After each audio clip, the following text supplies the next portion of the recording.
I am not sure. Okay. But we are here reading Antigone, and I am trying to show both the people in the class who are doing the reading. I'm Miss Ruth at the top. We have Joey, who's also speaking. Say hello, Joey.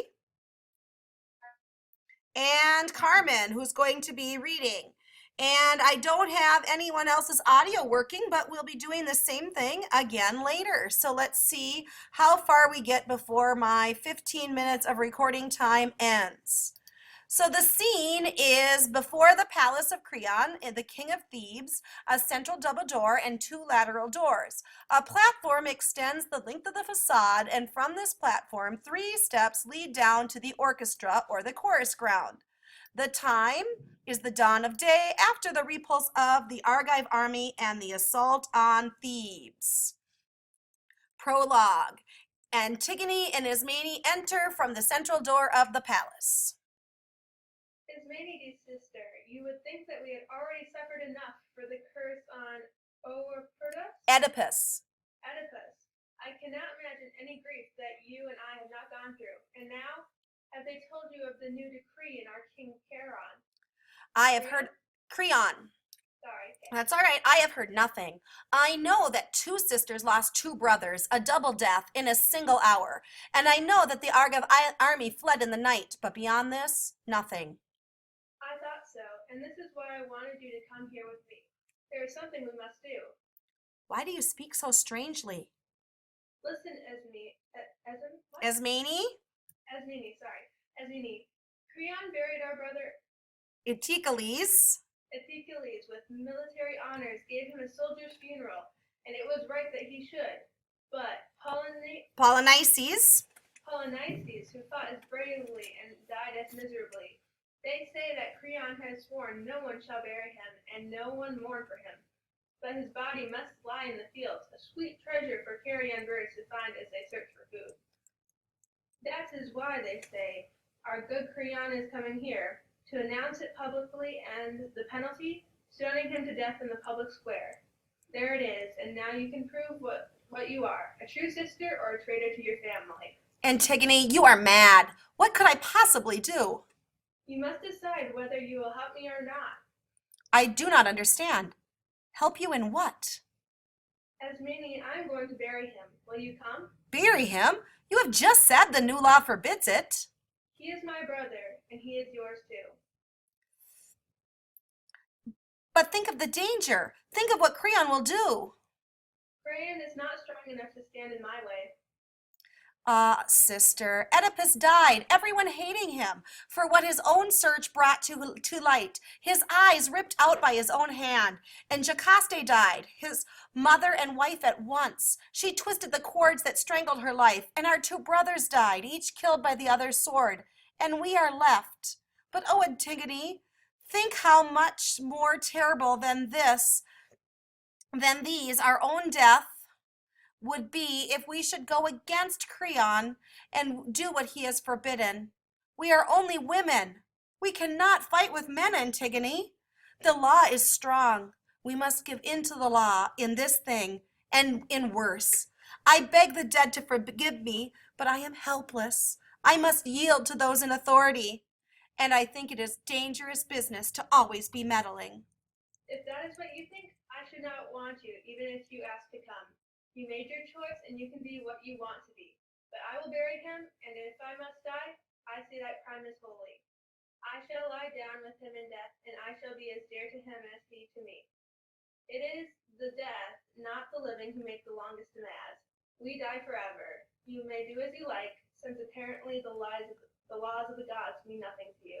They mean a great deal to me, but I have no strength to break laws that were made for the public good. That must be your excuse, I suppose. But as for me, I will bury the brother I love. Antigone, I'm so afraid for you. You need not be. You have to be you have yourself to consider, after all. But no one must hear of this. You must tell no one. I will keep it a secret, I promise. Oh, tell it. Tell it to everyone. Think of how they'll hate you when it all comes out. Think if they learn that you knew about it all the time. So fiery. You should be cold with fear. Perhaps, but I'm doing only what I must. But can you do it? I say you cannot. Very well. When my strength gives out, I shall do no more. Impossible things should not be tried at all. Go away as many as soon I shall as the deck will too, for your words are hateful. Leave my foolish plan. I am not afraid of the danger if it means death. I will not be the worst of deaths without honor. Go then, if you feel that you must. You are unwise, but a loyal friend indeed to those who love you. Exit into the palace. Antigone goes off. Enter left the chorus. Now the long blade of the sun, lying level east to west, touches with glory Thebes and of the seven gates. Open, unlidded, eye of golden day, O marching light, across the eddy and rush of Dirces. Dirce's stream, striking the white shields of the enemy, turned headlong backward from the blaze of morning. Polynices, their commander, roused them with windy phrases. He the wild eagle screaming, insults above our land. He flings their shields of snow. He crests their Martian helms. So what we have here, okay, I'm going to just read this bottom part. The Parados is the first choral song in the play in which the chorus sings it as it enters. The strophe, right here, is the part of the song sung by the chorus as it moves from the right to the left. And then the antistrophe is as it moves back the other way. Dirce is the name of a spring. Choragus is the leader. So this would be said by everybody. This would be said by one person. All right. And this is poetry you're reading. Okay. And then you're here. Hello, Hunter. So keep reading there. I think it's Hunter who's reading, right? Or Joey. Against our seven gates in a yawning ring, the fathomed steers came onward in the night. So before his jaws were sated with our blood, or pine fire took the garnels of our towers, he was thrown back as he turned, great Thebes, the tender victim for his noisy power, rose like a dragon behind him, shouting more. For God hates utterly the bray of bragging tongues, and when he beheld their smiling, the swagger of golden helms, his frown, his thumb blasted, their first man from our walls. We heard his shout of triumph, high in the air, turn to a scream, far out in a flaming arc. He fell with his windy torch, and the earth struck his stump. Another storming and fury no less than his, found shock of the death and dusty joy of battle. Do you want me to read for? Oh, you're doing good. I just wondered if you're getting tired, I can take a part. Seven captains at seven gates yielded their claiming arms to be the god that bends the battle line and breaks it. These two only, brothers in blood, face to face in matchless rage, mourning each other's death, clashed in combat. So now the beautiful morning of victory, but Thebes, the main chariot, sings for joy. With hearts of dancing, with the glee of war, our temple shall be sweet with hymns of praise, and the long night shall echo with our chorus.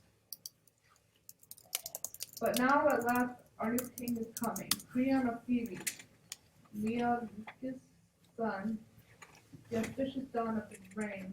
What are the new complexities that shifting fate has woven for him? What is his counsel? Why is he summoned the old men to hear him?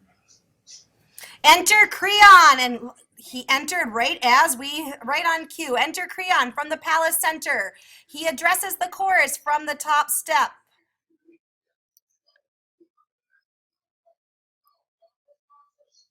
Hunter, are you ready? Yeah. All right, right there. Wait, where exactly? Can you see my screen? Let me see. Oh, okay. Gentlemen, I have the honor to inform you that our ship of state, which recent storms have threatened to destroy, has come safely to harbor at last, guided by the merciful wisdom of heaven. I have summoned you here this morning because I know that I depend upon you. Your devotion to King Laos never hesitated in your duty to our late ruler Oedipus. And when Oedipus died, your loyalty was transferred to his children. Unfortunately, as you know, his two sons, the princes Eteocles? Eteocles and Polynices, have killed each other in battle, and I, as the next in blood, have succeeded to the full power of the throne. And you continue on. I am aware, of course, that no ruler can expect complete loyalty from his subjects until he has been tested in office. Nevertheless, I say that you at the very outset that I have nothing but contempt for the kind of governor who is afraid, for whatever reason, to follow the course that he knows is best for the state. As for the man who sets private friendship about the public welfare, I have no use for him. Either I call God to witness that if I saw my country headed for ruin, I should not be afraid to speak out plainly. And I need hardly remind you that I would never have any dealings with an enemy of the people. No one values friendship more highly than I. But we must remember that friends made at the risk of wrecking our ship, not real friends at all.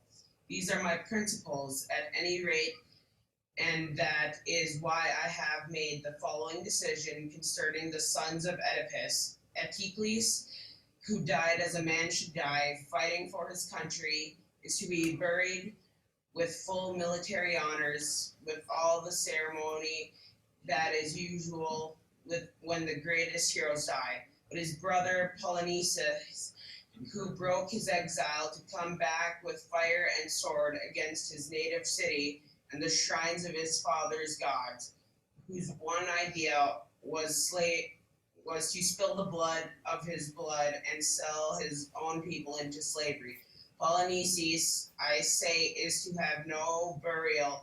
No man is to touch him or say the least prayer for him. He shall lie on the plain unburied, and the birds and the scavenging dogs can do with him whatever they like.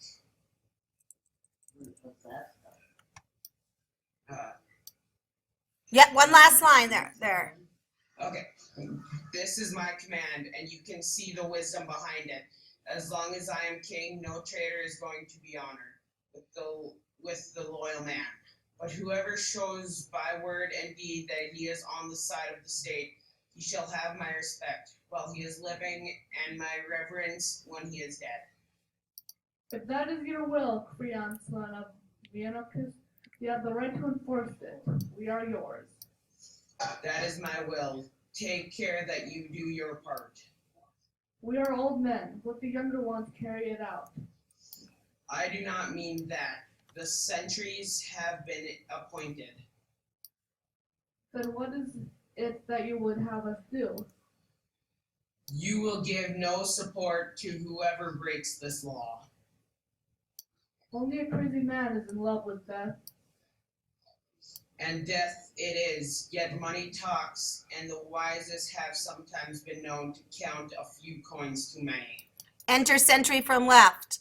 I'll not say that I am out of breath from running, King, because every time I stop to think about what I have to tell you, I felt like going back. And all the time a voice kept saying, "Oh." I lost you fool, you don't know where you are walking, no, you're walking straight into trouble. And then another voice, yes, but if you let someone else get the news to Creon first, it will be even worse than that for you. But good sense won out, and at least, I hope it was good sense, and here I am with a story that makes no sense at all, but I'll tell it anyhow, because, as they say,